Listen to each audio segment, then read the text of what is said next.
ఇలా రాళ్ళ గాజులు చిన్నపిల్లలకు కొనుక్కోకుండా చక్కగా వాళ్ళకి ఏం వేసినా అందంగా ఉంటాయండి. డ్యాన్స్ కోసమే కాదు, చిన్నపిల్లలకు ఈ చైన్ ఇలా చుట్టుకుంటూ మనము గాజులు వేయచ్చు. పాపిడి బిళ్ళ అని ఇందాక చెప్తున్నాను. డ్యాన్స్ ప్రోగ్రాంలు ఎక్కువ భరతనాట్యం వాటికి పార్టిసిపేట్ చేస్తారు కదా, ఆ పిల్లలకు భలే యూజ్ అవుతుందని. నా పిల్లలు చిన్నగా ఉన్నప్పుడు నాకు ఈ ఐడియాస్ రాలేదు, కానీ వచ్చింటే చేస్తూ గాజులు జడ అని వేస్తారు.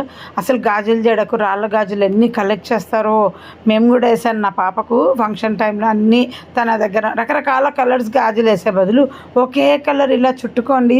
మట్టి గాజులకు రాళ్ళ గాజులకు ఇట్లా బ్రాడ్గా 2 గాజులు పెట్టి చుట్టేసుకోవటం వల్ల రాళ్ళ జడ వేయచ్చండి. రాళ్ళ జడ వేయడం వచ్చిన వాళ్ళకు నేను చెప్పనక్కర్లే, ఎప్పుడైనా నేను చూపిస్తా, కానీ ఇప్పుడైతే చూపించలేను. నాకు మీకు ఐడియాస్ ఇవ్వడం కోసం ఆగస్ట్ 15th వస్తుంది. పిల్లలకు డ్యాన్స్ డ్రెస్ల కోసం ఈ చైన్ కొనుక్కుంటారని చెప్తున్నా. ఇంకా వాళ్ళ డ్రెస్సులు వర్క్ లాగా కనపడాలంటే బ్లౌజ్లకు కుట్టుకున్నట్టు ఎలా నచ్చిన డిజైన్లు అది పెట్టేసి